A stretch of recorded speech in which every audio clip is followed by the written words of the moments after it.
أعوذ بالله من الشيطان الرجيم. بسم الله الرحمن الرحيم وبه نستعين وعليه نتوكل والصلاة والسلام على أشرف الأنبياء والمرسلين أما بعد. Mga minamahal kong mga magulang at mga kapatid sa panampalataya, Assalamu alaikum wa rahmatullahi wa barakatuh. Magandang gabi po sa inyo lahat. Sa araw pong ito ay pangatlong aral po natin.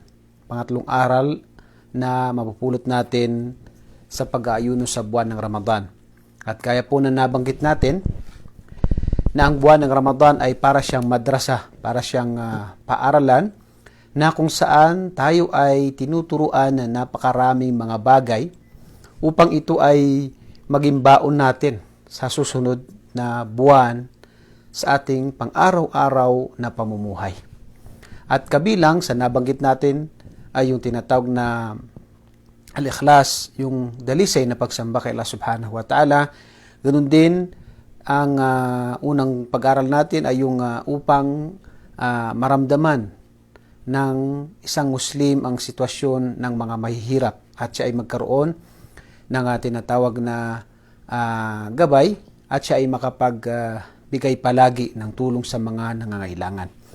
Ngayong araw po, ang ating paksa ay isa po sa pinakamahalagang aral ng Ramadan na ito ang tinatawag na pagkakaroon ng takot kay Allah subhanahu wa ta'ala. Nabanggit po sa Banal na Quran na sinabi ng Allah subhanahu wa ta'ala, Ya ayyuhalladhina amanu kutiba alaykumus siyamu kama kutiba alal ladhina min qablikum la'allakum tattaqun. Sinabi ng Allah subhanahu wa ta'ala sa Banal na Quran, O kayong mga mananampalataya, inubliga sa inyo ang pag-ayuno sa buwan ng Ramadan ng katulad ng mga nauna sa inyo. Alaykum kama kutiba alal ladhina min qablikum la'allakum tattaqun. At dito sinabi dito sa aya, mismo sa aya na ito, ay upang kayo ay magkaroon ng pagkatakot kay Allah subhanahu wa ta'ala. So dito, isa sa pinaka maintindihan natin sa aya na ito ay ibinaba o ipinag-utos sa atin ang pag-aayuno upang tayo ay magkaroon ng tunay na pagkatakot kay Allah subhanahu wa ta'ala. Ito'y maging baon natin sa ating pang-araw-araw na pamumuhay. Dahil ang pagkatakot kay Allah subhanahu wa ta'ala ay napakahalaga sa buhay ng isang Muslim.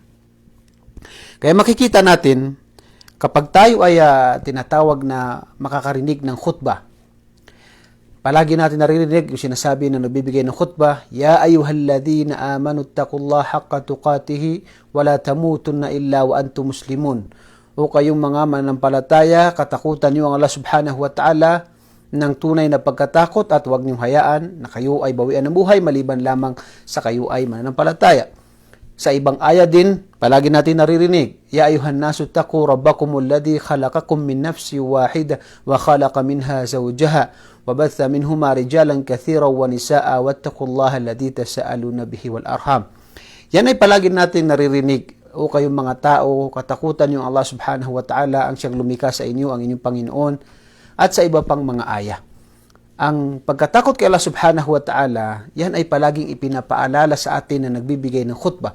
Yan ang sunna ng propeta sallallahu alaihi wasallam kapag siya ay nagbibigay ng khutbah, na siya ay nagbibigay ng payo at ang pinakauna rito ay ang pagkakaroon ng takot kay Allah subhanahu wa ta'ala. Ano ba ang ibig sabihin ng pagkatakot kay Allah subhanahu wa ta'ala at bakit ito napakahalaga? Unang-unang ibig sabihin ng pagkatakot kay Allah subhanahu wa ta'ala ay gawin mo ang lahat ng mga bagay na ito ay pinag-utos sa Allah subhanahu wa ta'ala upang makamtan natin ang kanyang gantimpala na ito ang paraiso ng Allah subhanahu wa ta'ala. At iwasan natin ang lahat ng kanyang mga ipinagbabawal upang makaiwas tayo sa parusa ng Allah subhanahu wa ta'ala. Yan ang summarize na kahulugan ng pagkakaroon ng pagkatakot kay Allah subhanahu wa ta'ala. At ang pagkatakot po ay kasama po yan sa buhay ng isang mananampalataya, sa pang-araw-araw ng kanyang pakikitungo sa Allah, pakikitungo sa kanyang sa propeta ng Allah, pakikitungo sa ating mga magulang, pakikitungo sa ating asawa, sa ating mga anak, sa kapitbahay, sa ibang mga tao kahit sa hindi mga Muslim, ay kasama natin palagi ang pagkakaroon ng takot kay Allah subhanahu wa ta'ala. merong nakwento na isang lalaki na habang siya ay tinatawag na naglalakad at merong tinatawag na ilog, meron siyang ilog na umaagos.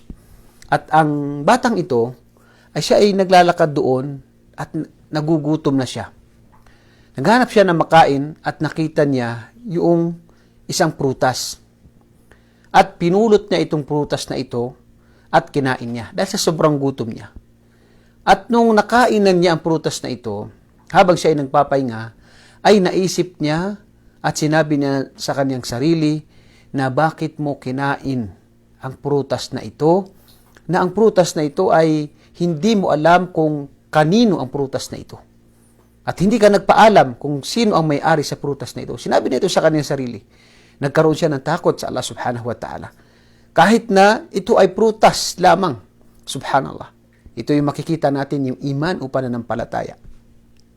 Pagkatapos, ay dahil sa natakot siya na mamaya ay parusahan siya o baka mamaya parusahan siya ng Allah subhanahu wa ta'ala sa bagay na ito dahil siya hindi nakapagpaalam sa may-ari kahit na ito ay nakita lang niya sa tinatawag na umaagos na tubig, ay hinanap niya kung saan nagmula itong prutas na ito. At sinundan niya yung tinatawag na umaagos na ilog o tubig at pagkatapos ay nakita niya yung isang farm, isang tinatawag na lugar na marami mga pananim. At doon nakita niya yung pananim na yun ay doon nanggaling. At siya ay nagtanong at nakita niyo ang isang mama, isang lalaki, at siya ay nagtanong kung kanino ba ang mga puno na ito. Sinabi ng lalaki na yun na sa amin ang mga prutas na ito o yung mga puno na ito.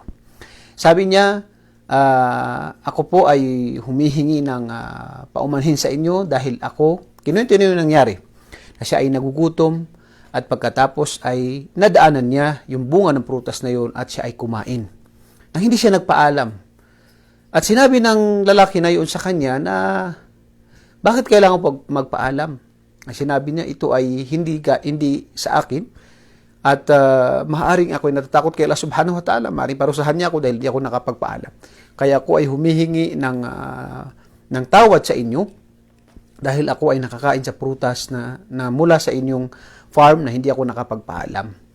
Sinabi ng lalaki na yun na yan lang bang pinunta mo dito? Sabi niya, yan lang po ang pinunta ko dito. Ako po ay natatakot sa parusa ng Allah subhanahu wa ta'ala na baka parusahan ako ng Allah dahil hindi ako nakapagpaalam. Pero sa oras na yun ay nagutom ako kaya nung nakita ko ang prutas na ito ay kinain ko. Subhanallah. Sinabi sa kanya ng lalaki na kung totoo ang sinasabi mo na ikaw ay humihingi ng tawad sa amin, ay meron akong ipapagawa sa iyo. Yun lang ang paraan para mapatawad kita. Sabi naman ng batang yun, yung binata na ito, na kung yan lamang po ang inyong ikalulugot, ay tatanggapin ko po. Dahil ako po ay natatakot sa parusa ng Allah subhanahu wa ta'ala. Subhanallah. Itong kwento na ito, minsan naisip natin, parang prutas lang, pero paano pa kaya yung iba na kumukuha ng hindi sa kanya? La ilaha illallah. Pagkatapos ay sinabi sa kanya ng lalaki na ito na para mapatawad kita sa nagawa mo ay meron akong ipapakasal sa iyo ang anak ko. Pero yung anak ko, sabi niya, ay hindi siya nakakakita. Subhanallah, hindi siya nakakakita, sabi niya. Hindi siya nakakarinig at hindi siya nakakalakad. Yun ang sinabi ng lalaki na yun doon sa bata. Kung papayag ka, papakasal kita sa anak ko para tinatawag na mapatawad kita sa nagawa mo. At disidido ang binata na yun at kanyang sinabi doon sa lalaki na kung yan lamang po ang paraan para ako ay patawarin mo, gagawin ko yan. Dahil ako ay tinatawag na natatakot sa parusa ng Allah subhanahu wa ta'ala.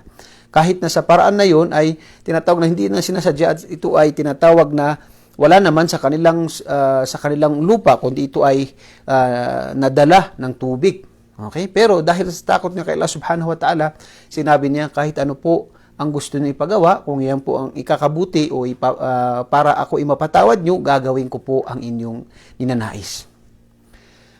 At alam ng Allah subhanahu wa ta'ala ang nasa puso ng isang tao, subhanallah. At pagkatapos ay ipinakasal niya yung lalaki na ito sa kanyang anak. At sa unang araw na pagkita niya sa asawa niya, ay nawalan ng malay ang bata na ito. Subhanallah. Bakit? Nawalan siya ng malay nung nakita niya itong bata na ito, yung babae na pinakasal sa kanya ng kanyang tatay. Nung nagkamalay siya, halos mawalan siya ulit ng malay at bumalik siya doon sa tinatawag na tatay ng babae at kinausap niya. Sabi niya, bakit parang hindi po ata yun yung sinasabi niyo na anak niyo na ipinakasal niyo sa akin.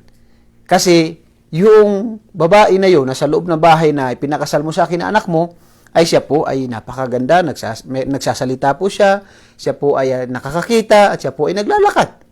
Subhanallah, sabi sa kanya, nung lalaki na yun, yung tatay na yun, nasabi niya, ay siguro ay hindi mo naintindihan ang sinabi ko, pero yan talaga yung babae na anak ko na ipinakasal ko sa iyo, na sinasabi ko sa iyo.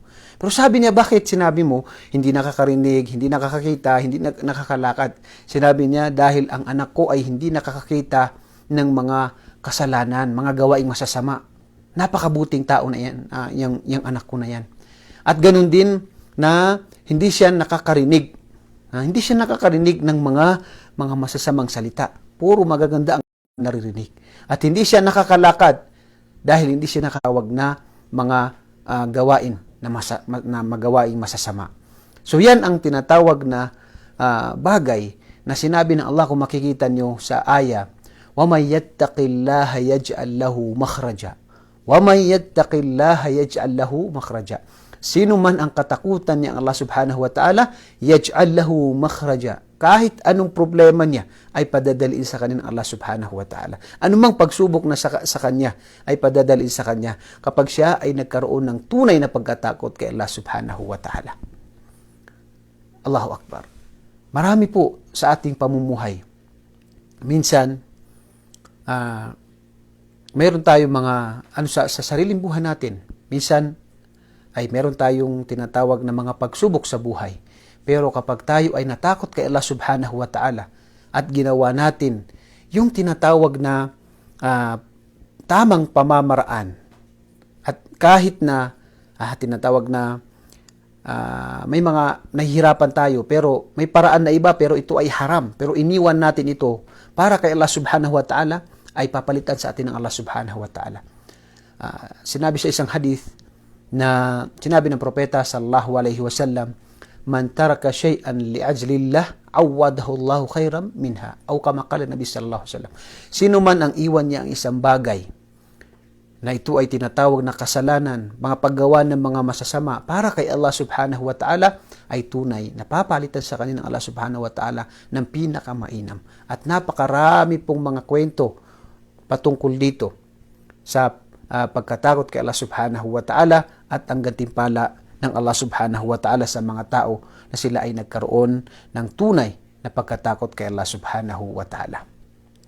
Ang pagkakaroon po ng pagkatakot kay Allah subhanahu wa ta'ala na itinuturo sa atin ng buwan ng Ramadan na sinasabi dito ay makikita natin kapag tayo ay nag-aayuno, na kahit na kailangan natin, halimbawa nagugutom tayo, nauuhaw tayo, pero umaga pa, may araw pa, hindi pa lumulubog ang araw, kahit wala tayong kasama sa ating bahay, hindi tayo iinom, hindi tayo kakain, kahit na tayo lang mag-isa. Bakit? Dahil alam natin na nakikita tayo ng Allah subhanahu wa ta'ala. Alam natin na kapag gumawa tayo, kumain tayo, kahit wala nakita sa atin, ay nakikita tayo ng Allah at tayo kanyang paparusahan sa ating ginawang kasalanan. Kaya ito ay tinatawag na pagsasanay sa bawat Muslim na magkaroon siya ng tunay na pagkatakot kay Allah subhanahu wa ta'ala. At ito ay hindi lamang sa buwan ng Ramadan, kundi dapat isabuhay ito ng Muslim kahit na pagkaraan na pagkatapos ng buwan ng Ramadan. Ito ay isabuhay ng isang mananampalataya na palagi niya kasama ang tunay na pagkatakot kay Allah subhanahu wa ta'ala. Katakutan niya ang parusa ng Allah subhanahu wa ta'ala at ganun din na gawin niya ang mga bagay na ito ay kalugod-lugod kay Allah subhanahu wa ta'ala. Ang pagkatakot kay Allah subhanahu wa ta'ala ay napakalawak po ito. Tayo ay matakot kay Allah subhanahu wa ta'ala, kaya narapat lamang na maging mabuti tayo sa ating mga magulang. Ibigay natin ang kanilang karapatan. Yan ay tunay na pagkatakot kay Allah. Dahil ang karapatan nila ay dapat nating ibigay. Ganun din sa ating mga asawa.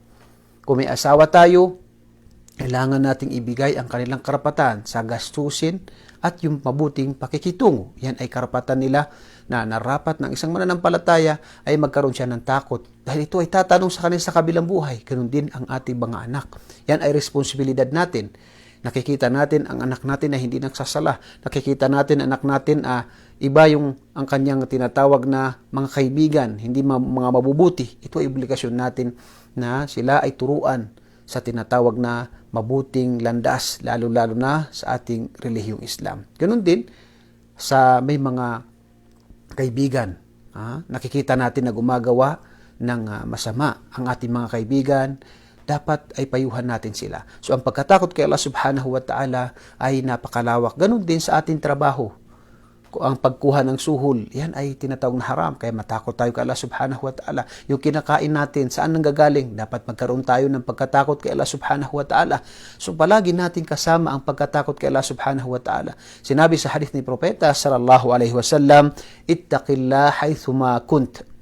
Katakutan mo ang Allah kahit nasaan ka. Kahit walang nakakita sa iyo. Kung mangyari ito sa atin, magkaroon tayo ng takot kay Allah subhanahu wa ta'ala, kahit naasaan tayo, tulad ng hadith na ito na sinabi ng Propeta sallallahu alaihi wasallam, ittaqillah haythuma kunt, katakutan mo ang Allah kahit nasaan ka. Tingnan mo yung halimbawa dun sa mga pantry ngayon, mga binibigay na kung nilagay dun sa isang lamesa yung mga pagkain, kung mayroon tayong pagkatakot kay Allah subhanahu wa ta'ala na tayo ay may kakayahan sa buhay, bakit tayo kukuha? Mayroon namang mas nangangailangan dun. Katulad din ng paggawa ng kasalanan. Kahit na alam natin na walang nakakita sa atin, pero alam natin nakikita tayo ng Allah at paparusahan tayo ng Allah kapag hindi natin iniwan ang mga bagay na ito. Ganun din, pati yung mga paggawa na tinatawag ng mga bid'ah, paggawa ng mga bagay na hindi kalugulugod kay Allah subhanahu wa ta'ala, dapat ito ay iwasan natin at magkaroon tayo ng tunay na pagkatakot kay Allah subhanahu wa ta'ala. Dito sa hadith, sinabi dito na ittaqillah haythuma kunt, katakutan mo ang Allah kahit nasaan ka. Yan ay baon na itinuturo sa atin ng buwan ng Ramadan na magkaroon tayo ng pagkatakot kay Allah subhanahu wa ta'ala. Ilan ang mga lalaki na sila ay nag-asawa ng pangalawa at yung unang asawa nila, hindi na sila gumagastos doon sa kanilang mga anak, hindi na sila gumagastos. Yan ay obligasyon ng isang mananampalataya. Dapat siya ay maging makatarungan sa kanila at magkaroon siya ng takot kay Allah subhanahu wa ta'ala. Mayroong kabilang buhay na kung saan kapag ang isang tao hindi siya naging tinatawag na hindi siya naging tunay, naging makatarungan sa mga tao, ay may karapatan sila. May karapatan ng asawa mo, may karapatan ng anak mo, may karapatan ng bawat tao sa iyo.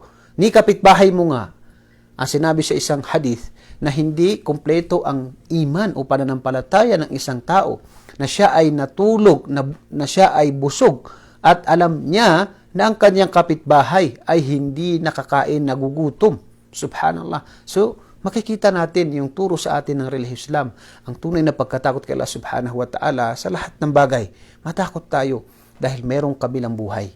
Merong kabilang buhay. Bawat salita na binitawan natin, bawat ginawa natin na gawain ay makikita natin sa kabilang buhay. Katulad din ng tinatawag na yung ghiba, yung katulad ng panlilibak at saka paninirang puri. Yan ay karamihan na nag-aayuno, na nangyayari dito ay nasisira ang kanyang pag-aayuno, nawawala yung kanyang gantimpala dahil sa panlilibak at saka paninirang puri. Yan ay napakadelikado at dapat magkaroon ng takot ang tao. Kasi minsan nakikipag-usap sa mga kaibigan dahil sa kulang yung pagkatakot kay Allah subhanahu wa ta'ala, na wala doon yung kaibigan nila, pinag-uusapan nila si ganito, si ganito, si ganito. Yan ay panlilibak. Panlilibak. At pagdating sa kabilang buhay, ay lahat ng kabutihan ng isang tao, mga kabutihan niya, mga sala niya na sunna, mga pag-ayuno niya na sunna, mga sadaka niya na sunna, ito ay mawawalang saysay at makukuha ng tao na kanyang nililibak sa kabilang buhay. Sayang yung mga fasting natin na dinatawag na mga sunna. Pati ang obligadong pag-aayuno natin, maaaring ang tao ay nag-aayuno, pero pagdating sa kabilang buhay, wala siyang gantimpala na makukuha sa kanyang pag-aayuno. Bakit? Dahil ang kanyang tinatawag na dila ay hindi niya tinatawag na pinigilan. Hindi siya nagkaroon ng takot kay Allah subhanahu wa ta'ala. Sinabi ng Allah, وَمَا يَلْفِظُ مِنْ قَوْلٍ إِلَّا لَدَيْهِ رَقِيبٌ عَتِيدٌ. walang ni isang salita na lumalabas mula sa ating dila, maliban lamang sa ito ay mayroong nakakabantay sa atin na sinusulat. Kaya matakot tayo kay Allah subhanahu wa ta'ala sa panlilibak, lalo na yung paninirampuri, la hawla wala quwata illa billah. Paninirampuri, yan yung mga tao na gumagawa sila ng mga kwento na hindi totoo. At sinabi sa hadith na la yadkhulul jannata nammam, la hawla wala quwata illa billah, wa na'udhu billahi min dalik. Yang nammam, hindi makakapasok sa paraiso, ibig sabihin siya ipaparusahan, yung tao na ito. Yung namam, siya yung nagpapalaganap ng mga chismis, mga maling, mga impormasyon, mga paninirampuri, lalo na yung mga kasinungalingan, na ito ay tinatawag na napakalaking kasalanan sa Islam. Dumaan ang propeta sallallahu alaihi wasallam sa isang dalawang libingan at sinabi niya na ang isa sa kanila ay pinaparusahan dahil sa hindi siya naglilinis o hindi siya umiiwas sa ihi. At ang isa sa kanila ay pinaparusahan dahil sa kanyang paninirampuri. La hawla wala quwata illa billah. So sinaksihan ng propeta sallallahu alaihi wasallam na ang tao na ito ay pinaparusahan ngayon doon dahil sa kanyang paninirampuri. Kaya narapat sa isang mananampalataya na magkaroon siya ng pagkatakot kay Allah subhanahu wa ta'ala. Sa bawat salita natin, matakot tayo kay Allah subhanahu wa ta'ala. Lalo na yung mga, ganoon din yung mga nagpapalaganap ng relihiyong Islam. Nagbibigay ng mga fatwa, nagbibigay ng mga bagay na maaring makaligaw sa mga tao. Matakot tayo kay Allah subhanahu wa ta'ala. Isang salita lang natin, ilan ang maliligaw dyan kung mali ang turo natin. La hawla wala quwata illa billah. Ganun din sa tinatawag na gawain natin. Ang sinabi ng propeta sallallahu alaihi wasallam, al-muslimu man salima al-muslimuna min yadihi min lisanihi wa yadihi. O kama qala Nabi sallallahu alaihi wasallam, na sinabi ng propeta sallallahu alaihi wasallam, ang tunay na mananampalataya o ang tunay na Muslim ay ang payapa sa kanya, ang kanyang mga kapatid, mula sa kanyang dila at mula sa kanyang kamay, mula sa kanyang gawain. Yan ang tunay na Muslim. Yan ang tunay na Muslim na sinabi ng propeta sallallahu alaihi wasallam. Ang tunay na Muslim, sinabi ng propeta, ay ang payapa sa kanya ang mga tao mula sa kanyang salita at mula sa kanyang gawain. Matakot tayo kay Allah subhanahu wa ta'ala. Lahat ng ating sinasabi, lahat ng ating ginagawa, ay tayo ay tinatawag na may nakabantay sa atin at ito ay sinusulat sa atin. Mayroong kabilang buhay, kapatid. Kaya narapat sa isang mananampalataya, responsibilidad natin ang bawat binibitawan nating salita, ang bawat ginagawa natin, ang ating tinatawag na buhay natin na pinagkaloob sa atin. Sinabi sa hadith, kullukum ra'in wa kullukum mas'ulun an ra'iyatih. Lahat kayo ay nangangalaga at lahat kayo ay tatanungin sa inyong pinapangalagaan. Ang binigay sa atin na biyaya ng Allah subhanahu wa ta'ala, ang ating malusog na pangangatawan, ang ating kayamanan, itatanong sa ating sa kabilang buhay ang ating kayamanan. Binigyan tayo ng Allah subhanahu wa ta'ala ng kayamanan, pero saan natin ito kinuha, saan natin ito iginugol, itatanong sa atin yan sa kabilang buhay. Yung kalusugan natin, subhanallah, yung kalusugan natin, ilan ang mga tao na ngayon ay nasa hospital, nagkakasakit, hindi makahinga, at ilan ang mga tao na nangangarap na umabot ng buwan ng Ramadan pero sila ay lumisan na. Pero tayo, alhamdulillah, tayo ay malusog pa. Pero bakit natin sinasayang ang ating mga oras sa mga walang kabuluhan? Lalo na ngayon, mayroon din yung mga paglalaro, palagi natin sinasabi, advice lang po ito. Sana po ay pakinggan po natin ang payo ng ating mga ulama. Tulad ng palagi ko sinasabi, ang mga naglalaro ng ML. Yan po, payo ko po ito na kapatid. Itatanong po sa atin sa kabilang buhay ang ating oras. Kaya anong itatanong sa kabilang buhay? Yung apat? Una, saan mo ginamit ang buhay mo? At saan mo ginamit ang kabataan mo? La hawla wala quwata illa billah. Itatanong sa atin yan sa kabilang buhay. Hindi ibig sabihin na puro na lang tayo tinatawag na sa masjid. Hindi po ganoon. Pero wag nating sayangin ang oras natin sa walang kabuluhan. Yan po ay sinabi ng mga ulama na haram dahil marami po dyan ang mga bagay na hindi pwede. Iba pa yung nakakasayang ng oras. Katulad ng mga demonyo, mga anghel at iba't ibang mga klase dyan sa loob ng laro ng ML na ito ay sinabi ng ating mga ulama na ito ay haram. Ito po ay haram. Kaya po payo natin sa lahat na mga naglalaro ay matakot po tayo kay Allah subhanahu wa ta'ala. Huwag natin sayangin ang oras. Pag naglaro ng isang tao, tapos nag-adan, nag-ikama, Allahu Akbar, asyhadu an la ilaha illallah, at napindot niya yung ML niya, khali wali sala, wala nang sala. Mamaya na siya magsasala. Nasaan ang tinatawag na pagkatakot kay Allah subhanahu wa ta'ala? Inunahan natin yung laro kaysa sala. Kaya darapat na yan ay bigyan natin ng pansin. Wallahi, kung naiwan natin ang pagkain na halal para lang sa buwan ng Ramadan, para kay Allah, kung naiwan natin ang inumin sa umaga ng Ramadan, para kay Allah subhanahu wa ta'ala, kung may asawa tayo, hindi tayo sumiping sa ating asawa sa buwan ng Ramadan, sa umaga ng Ramadan, yan ay nakaya natin sa umaga ng Ramadan. Yan pa kaya ang mga bagay na yan? Ang Muslim ay may kabuluhan ang kanyang buhay at hindi yung parang hayop lamang na kumakain, umiinom, natutulog. Hindi po, ang isang Muslim ay may kabuluhan ang kanyang buhay. Yan po ang turo sa atin ng relihiyong Islam. Dahil tayo ay isa sa mga biniyayaan ng Allah subhanahu wa ta'ala, binigyan ng isip, tayo ay ngayon ay biniyayaan ng Allah subhanahu wa ta'ala at pinili niya na kabilang sa mga Muslim na sumasamba kay Allah subhanahu wa ta'ala. Hindi pa ba sapat ito na tayo ay magpasalamat kay Allah subhanahu wa ta'ala? Hindi tayo binilang sa mga tao na sumasamba sa mga baka, sumasamba sa mga ribulto, sumasamba sa mga kahoy. Isa sa pinakamalaking biyaya lang na dapat tayo magpasalamat kay Allah subhanahu wa ta'ala. Tayo ay kanyang ginabayan sa relihiyon na ito. Bilyon-bilyon ang tao sa mundo. Pero isa tayo sa pinili ng Allah subhanahu wa ta'ala na ginabayan sa relihiyong ito. Kaya narapat po sa isang mananampalataya na tunay na mananampalataya na magkaroon siya ng takot kay Allah subhanahu wa ta'ala, isipin niya ang kanyang responsibilidad bilang isang tinatawag na isang Muslim. Isa kang Muslim, dapat may kabuluhan ang buhay mo at hindi parang hayop, kumakain, umiinom at pagkatapos natutulog at walang silbi dito sa mundo. Wala siyang silbi sa kanyang pamilya, wala siyang silbi sa tinatawag na umma na ito. So dapat po tayo ay nagtutulungan, tayo nagpapayuhan. Wala pong tao na hindi nagkakamali. Lahat po tayo nagkakamali. Lahat ay, lalo na sa kabataan, sino bang hindi nakapaglaro ng mga PlayStation? Karamihan tayo nakapaglaro niyan. Pero tama na yung nagkamali tayo doon. Tama na yung nagamit natin yung ibang oras doon. Pero ngayon ay Ramadan. Narapat po na wag natin sayangin ang oras natin. Maaaring hindi na natin abutan ang next na Ramadan. Hindi natin alam.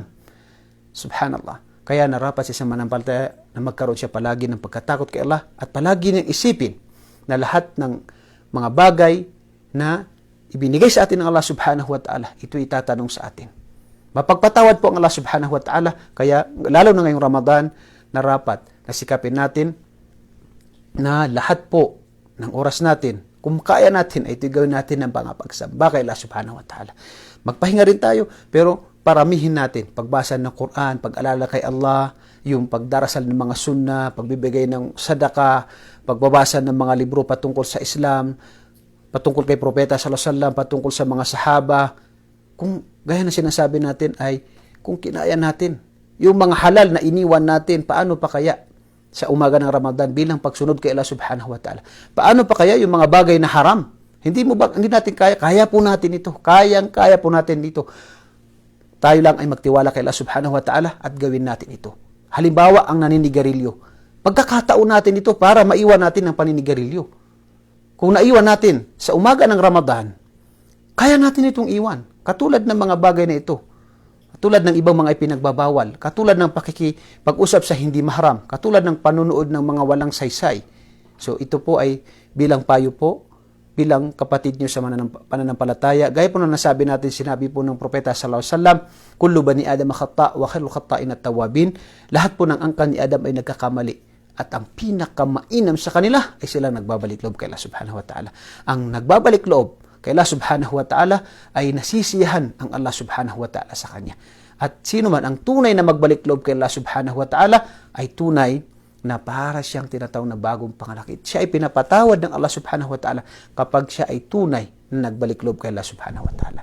Hanggang sa muli po, huwag nating kalimutan na palagi tayong magdua. Paramihin natin ang dua sa buwan na ito, lalong-lalo na kapag tayo ay mag-iftar, dahil ito ay katanggap-tanggap kay Allah subhanahu wa ta'ala na nabanggit po sa mga hadith ng propeta sallallahu alaihi wasallam. Sa lahat po muli na bumati sa inyo ng assalamualaikum, wa alaikumussalam wa rahmatullahi wa barakatuh. Nawa po gantimpalaan kayo ng Allah subhanahu wa ta'ala at napakabilis po ng mga araw ng Ramadan at inshallah po sikapin po natin na mas marami pa tayong magawang mga kabutihan at pagsamba kay Allah subhanahu wa ta'ala. Assalamualaikum wa rahmatullahi wa barakatuh.